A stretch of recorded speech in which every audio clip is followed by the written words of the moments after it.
Assalamualaikum warahmatullahi wabarakatuh. 1166 Kamu pasti sangat tahu dengan jelas akan hal ini. Ketika Amanda Mu dan Ricky Mo pulang, Joanna Mo baru saja bangun tidur dan turun ke bawah dengan mata mengantuk. Saat Joanna Mo melihat mereka masuk dari luar, tubuh Ricky Mo masih basah kuyup, sehingga membuat kedua matanya membelalak. "Papa, kenapa tidak membawa payung ketika keluar? Kamu akan sakit jika kehujanan seperti ini." Dia tahu harus membawa payung saat keluar, ayahnya adalah orang dewasa, namun tidak tahu harus membawa payung saat keluar, dia merasa ayahnya akhir-akhir ini sedikit bodoh. "Ya." Pria yang baru saja memukuli orang sampai mati ini berkata dengan lembut, "Lain kali aku akan membawa payung." Amanda Mu mengkhawatirkan kesehatannya, jadi dia mendesak Ricky Mo naik ke atas untuk mandi. Dia merasa bahwa obat flu yang sebelumnya dia berikan kepada Ricky Mo hanyalah sia-sia, dia sudah bersiap jika Ricky Mo sakit. Sebenarnya, Ricky Mo memang jatuh sakit. Penyakit itu tampaknya telah bersekongkol di tubuhnya sejak lama, dan bersifat agresif. Pada dini hari, seluruh tubuhnya panas seperti hendak terbakar. Amanda Mu memanggil dokter, seluruh villa itu terang benderang, para pelayannya sibuk melayani baik di luar maupun di dalam. Ada juga James Gu yang datang bersama dokter. Ketika Amanda Mu melihat James Gu, dia sedikit terkejut, "Kenapa kamu datang ke sini?" "Aku kenal dengan dokter ini," kata James Gu, mengangkat dagunya dan menunjuk ke dokter. Dokter mengenal mereka dengan baik. Ketika James Gu pulang setelah menghadiri pemakaman, dia memikirkannya dan merasa bahwa Ricky Mo sakit. Jadi dia menelepon dokter dan meminta dokter untuk memberitahu kondisinya, karena dia tahu Amanda Mu tidak suka merepotkan orang lain, tapi dia khawatir Amanda Mu tidak bisa mengatasinya. Bagaimanapun, meski sudah sedikit pulih tubuh Amanda Mu masih mendekati normal, dan masih ada Joanna Mo di rumah yang perlu diurus, Ricky Mo dalam kondisi terjatuh lagi, tidak mungkin dia bisa mengatasinya. Hati Amanda Mu sedikit tergerak dan dengan penuh syukur berkata, "Terima kasih. Kamu menganggapku orang lain jika berkata seperti itu." James Gu menggelengkan kepalanya, masih menunjukkan sikap yang santai, dan kemudian memikirkan sesuatu. Ia menegakkan wajahnya, dan berkata kepada Amanda Mu, "Jika kamu benar-benar ingin berterima kasih kepadaku, kamu bisa memberitahuku sedikit masalah yang dialami Lucy." Amanda Mu tentu saja tahu apa yang dikatakan oleh James Gu, tetapi dia berterima kasih kepada James Gu. Dia akan mengungkapkan sedikit masalah Lucy Sen kepada James Gu. Ini adalah dua hal yang berbeda. "Aku tahu, kamu pasti sangat tahu dengan jelas akan hal ini." James Gu menarik nafas dalam-dalam, "Aku mengerti, kamu tidak akan memberitahuku, jangan bicarakan masalah ini dulu, bagaimana keadaan Ricky?" Badannya sangat panas. Sambil berbicara, sekelompok orang sudah tiba di depan pintu kamar. Amanda Mu masuk, demam Ricky Mo jelas sudah panas hingga membuatnya tidak nyaman. Ia mulai berbicara omong kosong sesekali, suaranya serak, tidak bisa mendengar apa yang dia katakan. Dokter mengukur suhu tubuhnya dan memberinya suntikan penurun demam. Ricky Mo mengalami demam terlalu tinggi, dan suntikan itu memberikan efek yang lebih cepat. Baru saja disuntik, Amanda Mu mendengar sedikit gerakan di luar pintu, dan ketika dia menoleh, dia melihat Joanna Mo mengenakan piyama sambil memegang boneka muncul di pintu. Gadis kecil itu memandang dengan ekspresi bingung, siapapun yang melihatnya pasti akan merasa kasihan. James Gu berjalan mendekat, melihatnya tanpa alas kaki, James Gu mengangkatnya dan berdiri di atas sepatunya, lalu meremas wajahnya, "Sayang, kenapa kamu di sini?" "Papa." Joanna Mo memiringkan kepalanya untuk melihat tempat tidur yang berada di dalam. Amanda Mu tahu bahwa Joanna Mo telah datang, ia pun dengan cepat mendatanginya, mengulurkan tangan untuk menggendongnya, lalu James Gu segera maju di depannya, "Aku akan membantumu." Seperti yang dia katakan, dia menggendong Joanna Mo dan menaruhnya di tempat tidur, takut dia akan terjangkit oleh Ricky Mo, dia meletakkan Joanna Mo di posisi yang jauh dari Ricky Mo. 1167 ingin tidur dengan papa. Joanna Mo menoleh untuk melihat Ricky Mo yang sedang tidur. Ranjangnya terlalu empuk dan dia tidak bisa berjalan dengan baik, jadi dia merangkak ke arah Ricky Mo. Amanda Mu membantu dokter mengambil barang, jadi tidak bisa menjaga Joanna Mo. James Gu dengan cepat menarik kembali Joanna Mo. Joanna Mo sedikit tidak senang, ia cemberut sambil menatap James Gu. Joanna Mo dulunya lebih mirip Amanda Mu, tapi sekarang setelah semakin besar, dia lebih mirip seperti Ricky Mo. Ini hanyalah versi perempuan yang direduksi dari Ricky Mo. Melihat dia seperti ini, James Gu tidak bisa menahan senyum. Ia berbisik, papamu sakit, jangan terlalu dekat dengannya, karena bisa menularimu. Ketika dia mengatakan ini, Joanna Mo mengerti, jika temannya di taman kanak-kanak sakit, mereka tidak dapat pergi ke taman kanak-kanak, karena akan menularkan infeksi kepada orang lain. Dia mengangguk dengan patuh, oh. Setelah dokter selesai, semua orang tetap di kamar menunggu demam Ricky Mo turun. Benny Lin membawakan air, menuangkan air untuk mereka, dan menoleh untuk melihat Ricky Mo yang sedang berbaring di tempat tidur. Amanda Mu melihat ini dan berkata, dia sudah mendapat suntikan untuk menurunkan panas demam, obat itu akan segera bekerja efektif, kamu tidak perlu khawatir. Benny Lin menghela nafas, mengerutkan kening dan berkata, aku belum pernah melihat tuan muda sakit hingga seperti ini. Amanda Mu mengatupkan bibirnya dan berkata, aku akan terus mengawasi dia di sini, kembalilah ke kamarmu dan istirahatlah. Selain itu, terlalu banyak orang, khawatir akan membangunkannya. Benny Lin sudah tua, bagaimana dia bisa tega? Benny Lin tidak keras kepala untuk tetap berada di sini, berbalik dan keluar. Setengah jam kemudian, dokter mengukur kembali suhu tubuh Ricky Mo, kali ini suhu turun sedikit. Ricky Mo di tempat tidur sudah sedikit sadar, dia menggerakkan kelopak matanya dan penglihatannya kabur. Dia menutup matanya lagi, dan ingin membukanya perlahan lagi, tapi terlihat oleh Amanda Mu. Sudah bangun, Amanda Mu duduk di tepi tempat tidur, membungkuk dan memanggilnya, Ricky. Ricky Mo membuka matanya, menyesuaikan dengan cahaya terang di ruangan itu, lalu perlahan berkata, jam berapa sekarang? Setelah sibuk dari tadi, Amanda Mu bahkan tidak tahu sekarang jam berapa. Dia mengulurkan tangan dan mengambil ponsel untuk mengecek waktu sebelum akhirnya menjawabnya, sudah hampir jam 3. Papa. Joanna Mo yang sudah duduk di tempat tidur dan mengantuk, juga bangun lalu merangkak dengan cepat.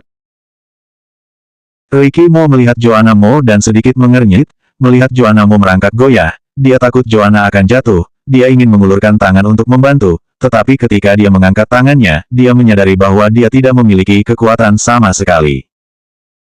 Amanda Mu menarik Joanna Mo dan memeluknya, dan bertanya dengan suara rendah, Papa juga sudah bangun, kamu kembali tidur saja. Joanna Mo yang biasanya tidak terlalu dekat dengan Ricky Mo, berkata dengan suara yang kecil, aku ingin tidur dengan Papa. Amanda Mu terkejut, dan menatap Ricky Mo. Ricky Mo mengangkat matanya untuk melihat dokter, beri aku masker. Sudut matanya melihat sekilas James Gu yang berada di sana, alisnya berkerut lagi, mengapa kamu juga datang ke sini? Bukankah kamu sakit? Aku datang menjagamu semalaman, dan kamu tidak tersentuh bahkan masih bertanya kenapa aku di sini. James Gu tidak tahan untuk melihatnya dengan kesal. Dia tadi tidak berada di sini, menyisakan ruang untuk Amanda Mu dan Joanna Mo, jadi Ricky Mo dari tadi tidak melihatnya. Kamu juga tahu kalau aku hanya sakit, Ricky Mo seketika terdiam, teringat Joanna Mo masih di sini, jadi dia menelan setengah kalimat terakhir, bukan mati. Amanda Mu memandang Ricky Mo, pria ini terkadang memiliki mulut yang kaku. Dia menoleh dan berkata kepada James Gu, hari sudah begitu larut, kamu menginap di sini saja malam ini, aku akan meminta seseorang mempersiapkan kamar untukmu. Oke, James Gu tidak menolak, hari memang sudah larut, dia juga sudah mulai mengantuk, lereng bukit ini sangat jauh jika harus pulang ke rumahnya, dan dia juga malas menyetir mobil untuk pulang ke rumah. 1168 Kalau begitu aku akan pelan sedikit. Amanda Mu meminta pelayan mempersiapkan kamar untuk James Gu. Ketika dia kembali ke kamar tidur, dia menemukan bahwa Joanna Mo telah tertidur di sebelah Ricky Mo. Ricky Mo memakai masker karena takut menular ke Joanna Mo. Kali ini, ia juga menatapnya dengan sedikit tertegun.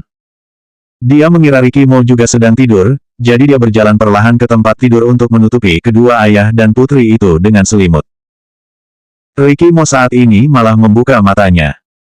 Gerakan Amanda Mu seketika terhenti dan berkata dengan suara rendah, aku telah mempersiapkan kamar untuk James. Ricky Mo mengangguk pelan, dan tatapan Amanda Mu tertuju pada maskernya, apakah tidak nyaman memakai masker? Tidak apa-apa, mengenakan masker, apalagi suaranya serak, suaranya terdengar sedikit parau. Meski berkata seperti itu, Amanda Mu merasa pasti ia tidak nyaman memakainya, biasanya dia jarang memakai masker, jadi bagaimana dia bisa merasa nyaman saat memakainya.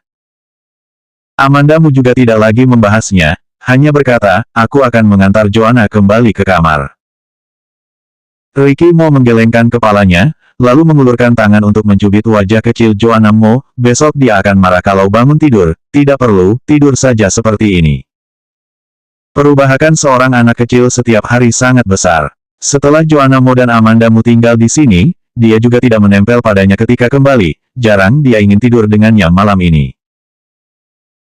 Melihat anak kecil yang sedikit gemuk ini, dia sebenarnya adalah anak kecil yang tahu segalanya. Ricky Mo tahu bahwa Joanna Mo bukan secara tiba-tiba ingin tidur dengannya, tetapi hanya melihatnya sakit dan peduli padanya, hanya saja dia mungkin tidak memahami jenis emosi ini sebagai kepedulian. Dia sebenarnya kurang memperhatikan Joanna Mo, selama 3 tahun ketika dia terhipnotis dan kehilangan ingatannya, Joanna Mo tinggal bersamanya hampir sepanjang waktu. Kemudian banyak masalah yang terjadi, semakin membuatnya tidak ada waktu dan tenaga. Meski tidak terlalu memperhatikannya, namun ia tetap memedulikannya. Hal ini juga membuat Ricky Mo sangat merasa bahwa Joanna Mo adalah anak yang di tubuhnya mengalir darahnya. Tatapan Amandamu tertuju pada wajah Ricky Mo sejenak, dan dia tidak bisa menahan senyum. Oke. Akhirnya ada waktu bagi kedua ayah dan putri ini untuk menumbuhkan perasaan mereka. Pada pagi hari, Joanna Mo yang bangun lebih dulu. Joanna Mo tidak terlalu ingin bangun, berbalik dan ingin duduk, tetapi malah melihat Ricky Mo yang sedang tidur sangat nyenyak di sampingnya. Ricky Mo belum bangun, dia bangun dan berhenti sejenak, kemudian dengan hati-hati berbaring di tempat tidur. Ricky Mo tertidur pulas hingga tidak bangun karena sakit. Amandamu ingat bahwa ketika sakit, perasaan Ricky Mo saat tidur lebih sensitif. Jika gerakan kecil Joanna Mo membuat bising, maka akan membangunkannya. Dia membuka matanya dan melihat Joanna Mo menatapnya dengan bola mata hitam dan cerah terbuka. Joanna Mo mengulurkan jari dan menekan bibirnya memberi isyarat diam, SSSTTT, lalu berbisik kepada Amandamu, Papa masih tidur, kita jangan ganggu dia. Iya, Amandamu mengangkat kepalanya sedikit dan menatap Ricky Mo, lalu berkata, kalau begitu aku akan pelan sedikit. Khawatir Joanna Mo akan berbalik dan jatuh ke bawah tempat tidur di tengah malam, Joanna Mo pun tidur di antara ibu dan ayahnya. Amandamu berdiri dengan gerakan yang pelan, mengulurkan tangan untuk menurunkan Joanna Mo, menarik selimut ke atas, lalu mengulurkan tangan untuk memeriksa dahi Ricky Mo. Saat merasaan dahinya, ekspresi Amandamu berubah, kenapa panas sekali lagi. Dia dengan cepat mengganti pakaiannya, keluar sambil menggendong Joanna Mo, dan mencari nomor telepon dokter sambil berjalan. Usai berbicara dengan dokter, Amandamu pergi ke kamar Joanna Mo setelah menutup telepon. Pakaian Joanna Mo ada di kamarnya sendiri dan dia harus pergi untuk mengganti pakaiannya. Di koridor, ia bertemu James Gu yang baru saja bangun, melihat ekspresi Amandamu yang tampak gelisah, ia pun bertanya, ada apa? 1169 aku tidak memanjakannya, siapa yang memanjakannya? Demam lagi, meski Amandamu cemas, namun ia tetap tenang. Ekspresi wajah James Gu juga berubah saat dia mendengar ini, keadaan Ricky sebelumnya sangat sehat. Aku sudah menelepon dokter, kamu sarapan dulu di bawah, aku pergi ganti baju Joanna, dia harus masuk taman kanak-kanak. Taman kanak-kanak Joanna Mo belum libur, dia masih harus sekolah. James Gu mengangguk, kalau begitu aku akan turun dulu. Amandamu menggendong Joanna Mo dan pergi ke kamarnya, ketika Joanna Mo diturunkan, dia duduk di tepi tempat tidur dan mengusap kakinya yang sakit. Joanna Mo tumbuh cepat, dan kakinya belum pulih sepenuhnya, dan dia merasa sedikit lelah hanya berjalan beberapa langkah dengannya. Baju apa yang ingin kamu pakai hari ini? Amandamu menarik tangan kecil Joanna Mo dan menunjuk ke arah lemari, ambil sendiri. Joanna Mo menundukkan kepalanya, ia tidak bergerak. Amandamu menoleh untuk melihat wajahnya, lalu mendengar suaranya yang kecil, Mama, apakah aku boleh tidak pergi ke sekolah? Aku ingin menemani Papa di rumah. Tidak boleh. Amandamu sedikit pun tidak melunak, ia menolak dengan sangat tegas, meskipun Ricky Mo kembali demam, masalahnya tidak terlalu serius. Terlebih, meski Joanna Mo masih kecil, tapi dia harus sadar terhadap aturan, dia tidak bisa tidak pergi bersekolah hanya karena tidak ingin sekolah. Apakah Papa akan mati? Joanna Mo menatapnya, seperti nenek. Amandamu tertegun sejenak, lalu mengulurkan tangan dan mengusap kepalanya. Tidak akan, papa hanya sakit untuk sementara waktu, kamu bisa pergi ke sekolah dengan tenang, aku akan merawatnya dengan baik di rumah. Joanna mau mengangguk, baiklah. Padahal, Amandamu benar-benar bisa akrab dengan Joanna Mo hanya selama lebih dari setahun ini, tapi Joanna Mo sangat bergantung padanya dan sangat mendengarkan kata-katanya, hal ini membuatnya sangat terharu. Amandamu selesai mengganti pakaian untuk Joanna Mo, kemudian memberikannya kepada pelayan, dan meminta pelayan membawanya turun untuk makan malam. Ia kembali ke kamar tidur, lalu mengambil handuk dan mengelap wajah Ricky Mo. Selama waktu itu, Ricky Mo bangun dan memanggil namanya dengan linglung. Amanda. Ya. Amandamu menjawab panggilannya, mencondongkan tubuh ke depan untuk mendengarkan apa yang dia katakan, tetapi dia tertidur lagi dengan samar. Untungnya, dokter datang dengan cepat. Dokter juga sedikit cemas saat melihat Ricky Mo. Lebih baik bawa Tuan Mo ke rumah sakit, dia demam lagi seperti ini, dia sendiri merasa tidak nyaman dan juga menyakiti tubuhnya. Aku tidak mau pergi. Entah kapan Ricky Mo bangun, suaranya parau seolah-olah telah digosok oleh kerikil. Dokter tidak bisa berkata apa-apa. Dia hanya menoleh dan menatap Amandamu, aku akan keluar dulu. Lebih baik ke rumah sakit saja, bagaimana kalau di rumah tidak membaik? Kata Amandamu. Aku tidak mau pergi. Ricky Mo menoleh ke samping, dengan sikap kekanak-kanakan, aku tidak ingin pergi. Amandamu hampir melunak, jika kamu tidak demam lagi hari ini, maka tidak perlu pergi ke rumah sakit. Ricky Mo mengaitkan sudut mulutnya dan tersenyum padanya, oke. Emosi dalam diri Amandamu pun hilang. Entah kapan jam Segu datang, dan terbatuk ringan sambil mengayunkan kunci mobil, aku harus pulang dan sekalian membantu kalian mengantar Joanna ke sekolah. Aku akan keluar sebentar, kata Amandamu kepada Ricky Mo lalu berbalik dan berjalan keluar. Ketika dia keluar dari kamar tidur, James Gu langsung menegaskan ekspresi wajahnya, keadaan Ricky sudah seperti ini, tapi tidak dibawa pergi ke rumah sakit. Dia sangat keras kepala, dan kamu masih memanjakannya. Dia mendengar percakapan antara Amandamu dan Ricky Mo tadi. Amandamu tersenyum tak berdaya, aku tidak memanjakannya, siapa yang memanjakannya? 1170 tetap awasi dia. Sampai keduanya turun, James Gu tidak mengatakan apa-apa lagi. Karena memikirkannya dengan seksama, apa yang dikatakan Amandamu bukannya tidak beralasan. Ricky Mo beberapa tahun ini menghabiskan seluruh energi dan pikiran, ia tetap terjaga sepanjang waktu.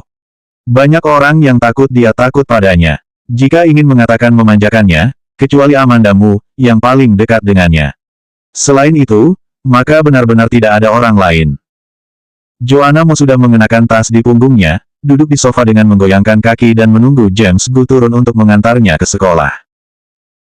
Dia mendongak dan melihat Amandamu, dan tiba-tiba melompat dari sofa, Mama. Ikut Paman Gu. Amandamu merapikan rok Joanna Mo yang berkerut. Amandamu berdiri di depan pintu utama, menyaksikan Joanna Mo dan James Gu pergi bersama. Seorang pengawal berjalan di belakangnya, nyonya muda. Amandamu menoleh, dan tiba-tiba teringat bahwa ini adalah pengawal yang dia perintahkan untuk mengikuti Dodi Xie kemarin. Amandamu merendahkan suaranya dan bertanya, kamu sudah tahu di mana dia tinggal? Pengawal itu mengangguk dan memberikan sebuah catatan kepada Amandamu dengan alamat tertulis di atasnya. Amandamu mengambil dan melihatnya, ia tersenyum dan berkata, terima kasih atas kerja kerasmu, tetap awasi dia. Ya, lanjut bekerja. Setelah pengawal pergi, Amandamu pun angkat kaki dan masuk ke dalam villa. Benny Lin menyapanya, Nyonya, kamu belum sarapan, kan? Bawa ke kamar tidur. Ricky Mo juga tidak makan apapun pada pagi hari, dia memintanya mengantar sarapan tersebut ke kamar untuk makan bersama Ricky Mo.